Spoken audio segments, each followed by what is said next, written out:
this is KJ from Forward Life Coaching. I have another segment of symptoms today, and I also have my tissue here. The reason why I have my tissue here is because I have my best friend from childhood who just taught me so much. She and her mom really and truly embraced me. My mom used to work, and she would leave earlier and come home, come home after school and stuff like that. And Jerry and her family and her mom were always there for me.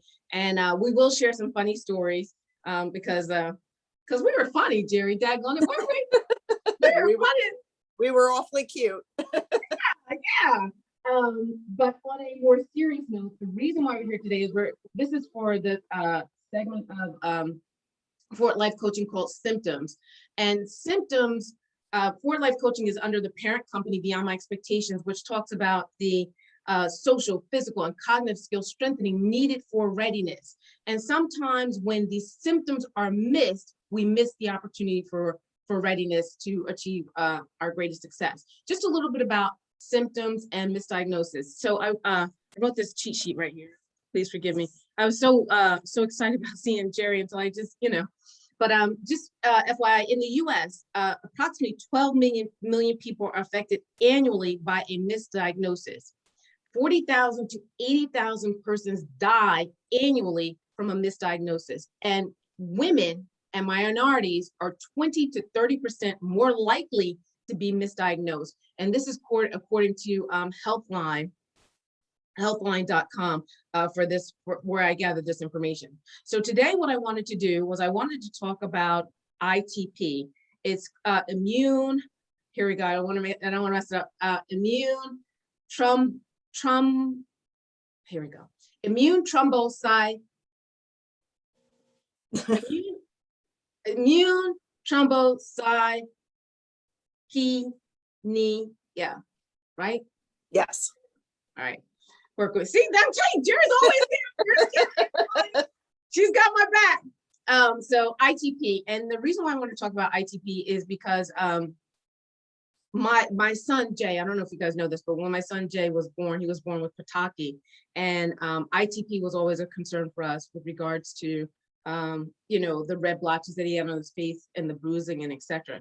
So with ITP is, imagine getting a cut on your arm, and when you get a cut on your arm and you start to bleed, well, when you start to bleed, the blood platelets come together to create the clotting so that you don't bleed excessively. So normally you have 150,000 to 450,000 blood platelets, but for people with ITP, they have 100,000 or less. The reason why this is of concern is because it's centered around, or its origins are an oxidative stress.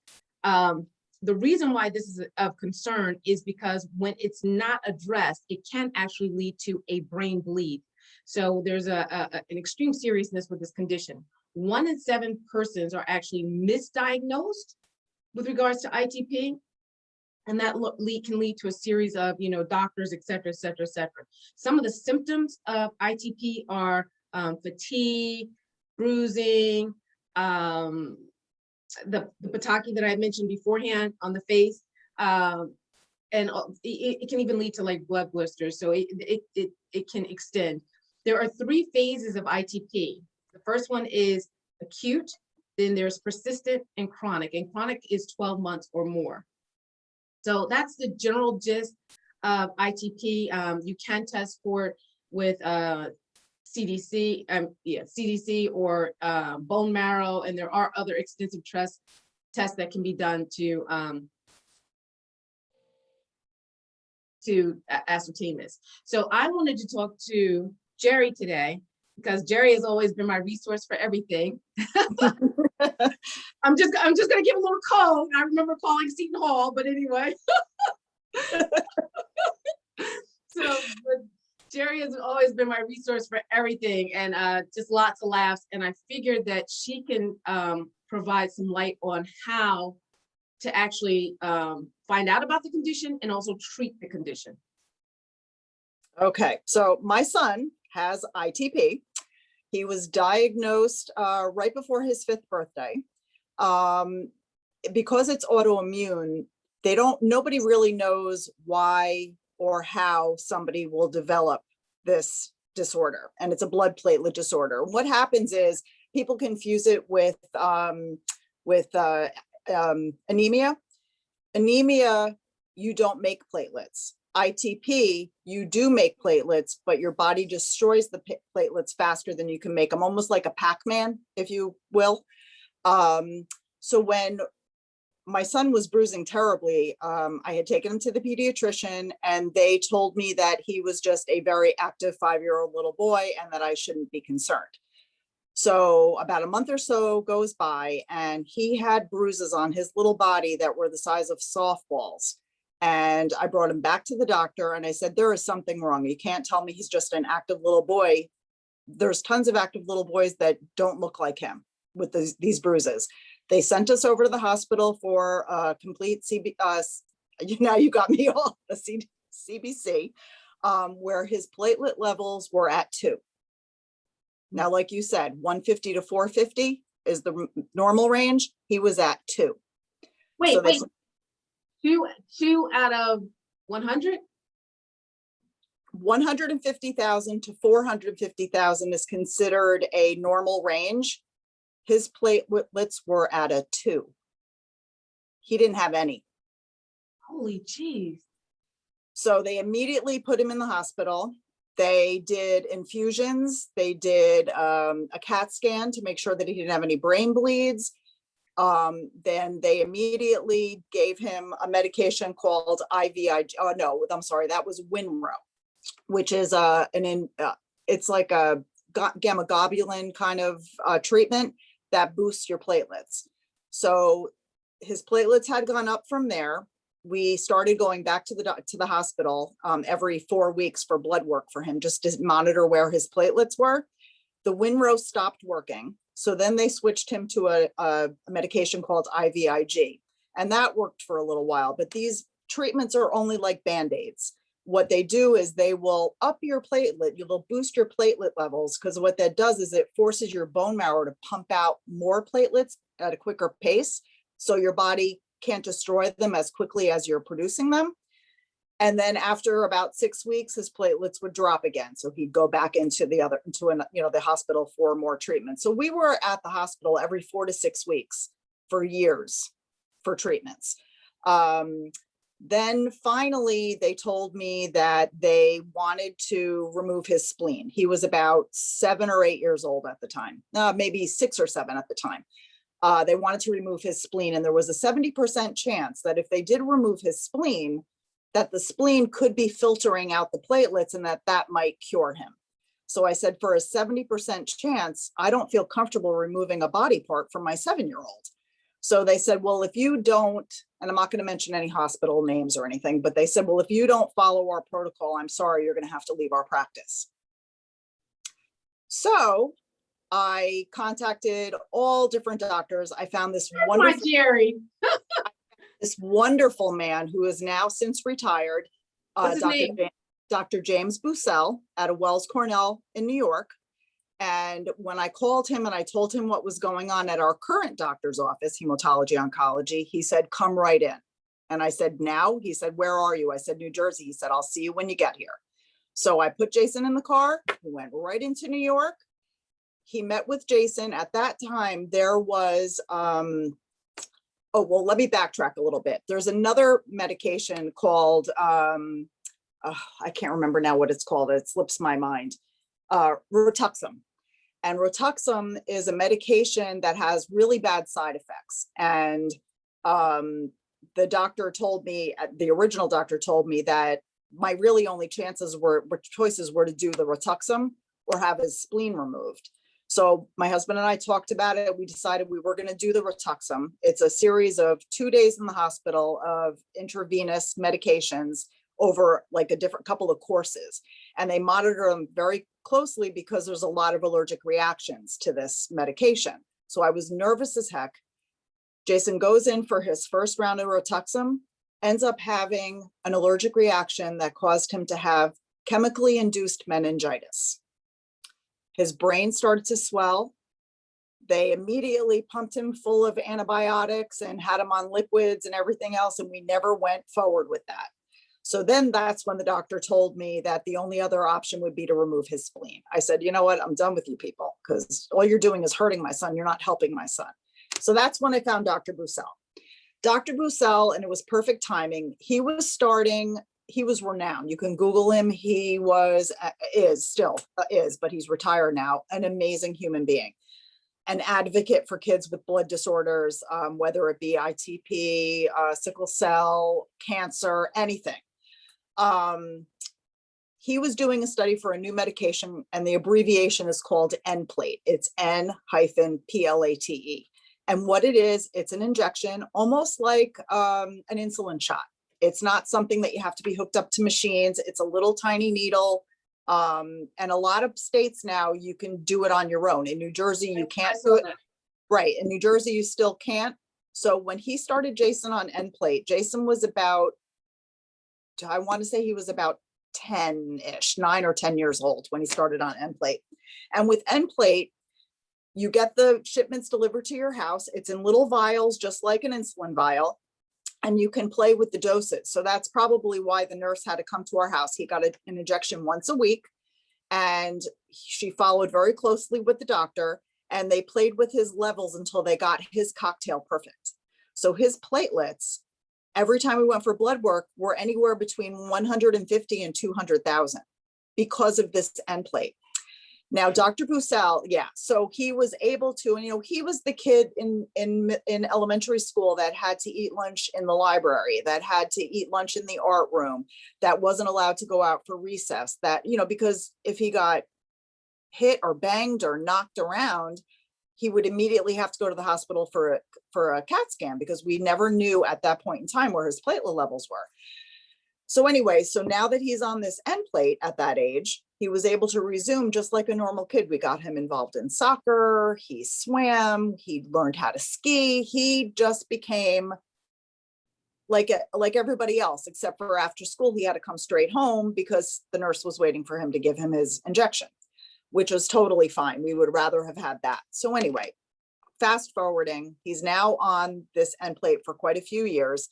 And Cal, my son was very, very tiny. He was always very, very tiny, way below everybody else. And when he graduated high school, because he's now going to be a junior in college, but when he graduated high school, he was 73 pounds and he was 5'2". Now he's almost 6 feet tall, and he's been going to the gym, and he's still very thin, but he's getting there. He's about 140 pounds. So he had his growth spurt very, very late, and they had done all kinds of tests on him to make sure that because he was so tiny, that wasn't another underlying issue. And they said that his growth plates at the age of 12 were showing age 6.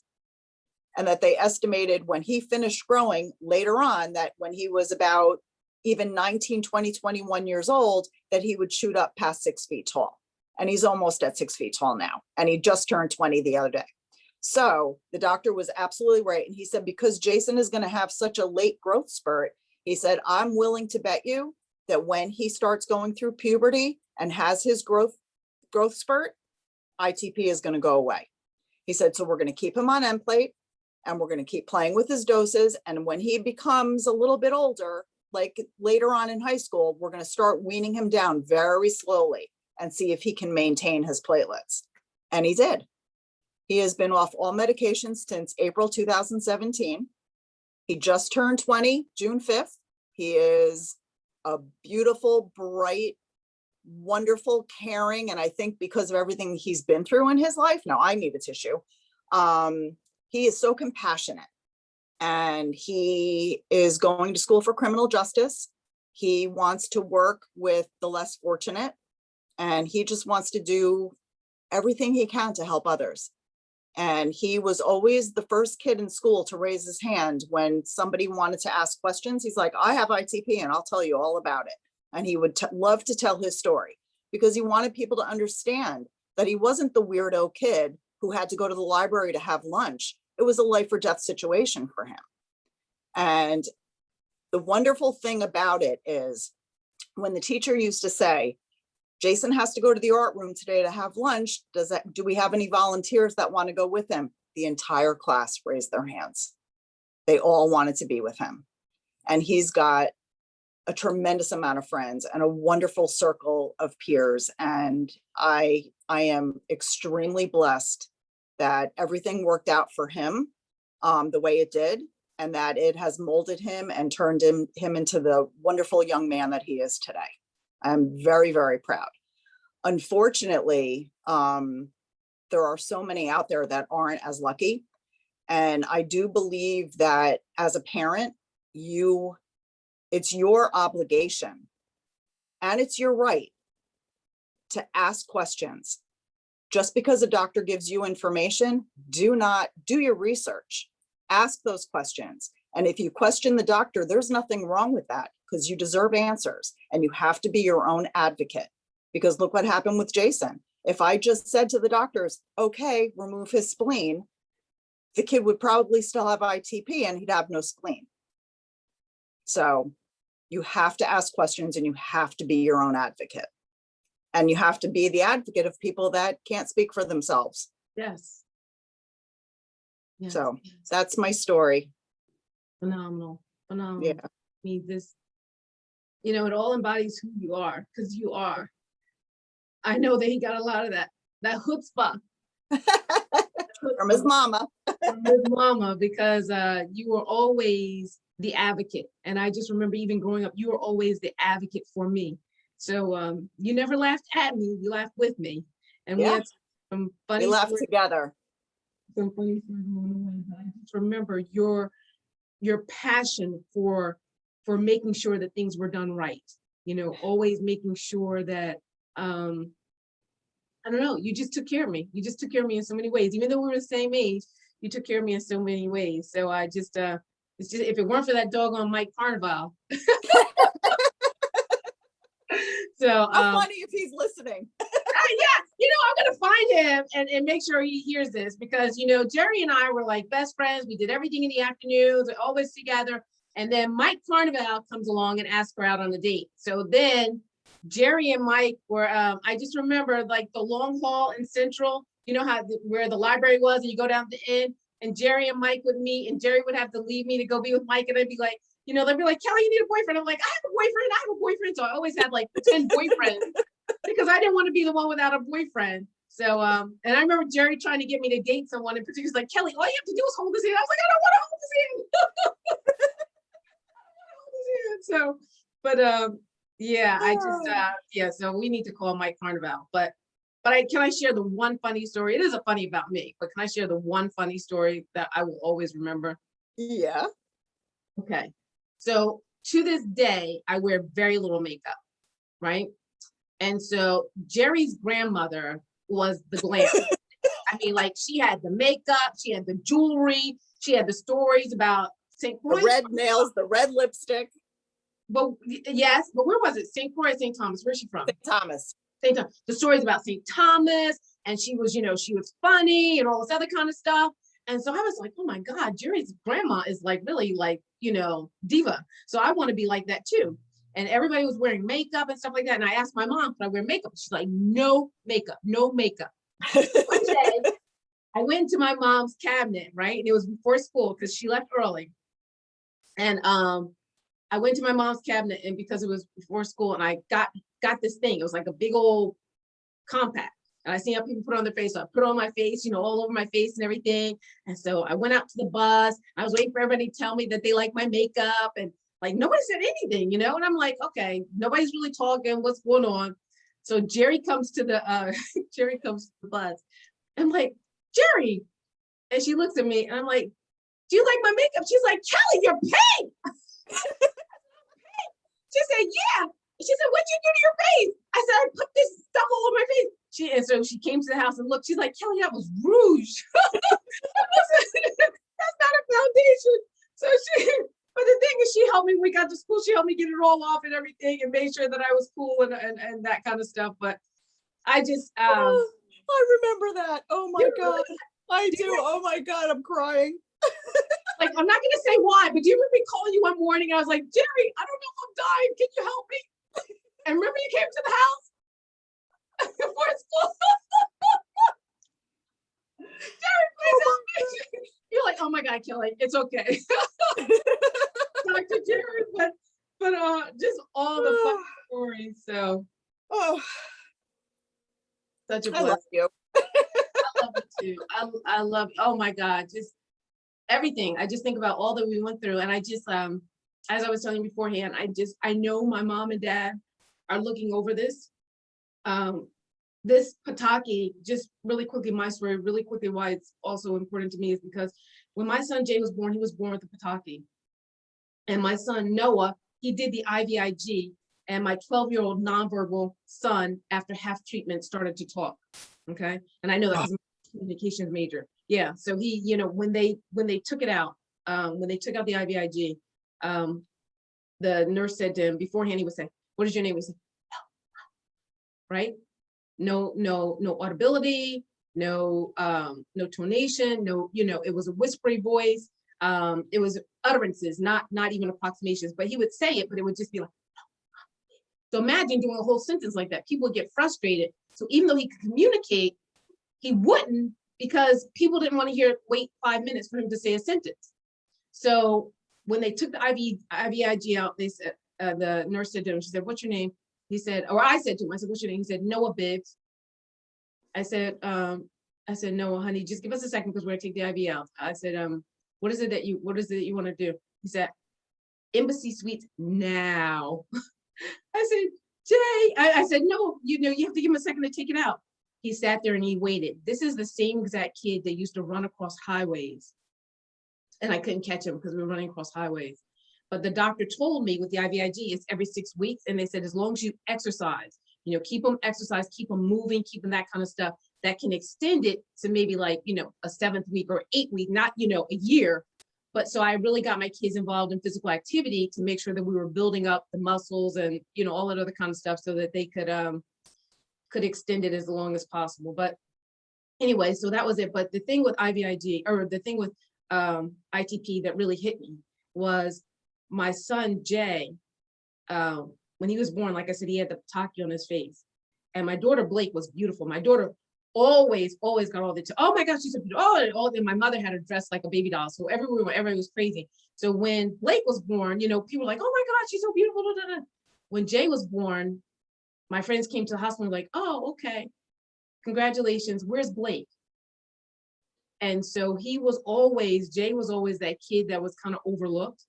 My son Noah was a baby model. And like I said, Blake was just, glamorous, dynamic personality, etc. But I always had a desire to help Jay build his confidence to be a part of the group. And so that was kind of where a lot of my research started, trying to find out, how can I make things better? How can I make sure that he's not excluded with everything? And I mean, I don't know if you've seen him lately, but he's skin and bones and etc. So I wanted to make sure that people understand that it's something that needs to be addressed. It's something that can be cured. People can live a very healthy life if it is addressed. Absolutely. So Jerry, when are we gonna get together? Oh my God, we gotta do something. I need you in Jersey. All right. So if I come to Jersey, we're gonna get together. Yes. All right. We can't go to Bradley's, but we'll find something else to do. Close. Like the end thing was Bradley's every day. It was like, what you gonna do? We're gonna go to Bradley's. We're gonna go to Bradley because we can walk there and we can get candy. Like every day. Well, once again, Jerry, thank you so much for everything. Is there anything else you'd like to say? I mean, encourage parents. You can say about me. You can say about our friendship. You can say anything. I cannot stress enough. There is never, just everybody needs to know, there is never an ignorant question. Every question you have, every thought you have when you're going through something like this, no matter what disorder it is, if you're questioning it, speak up, because always follow your intuition.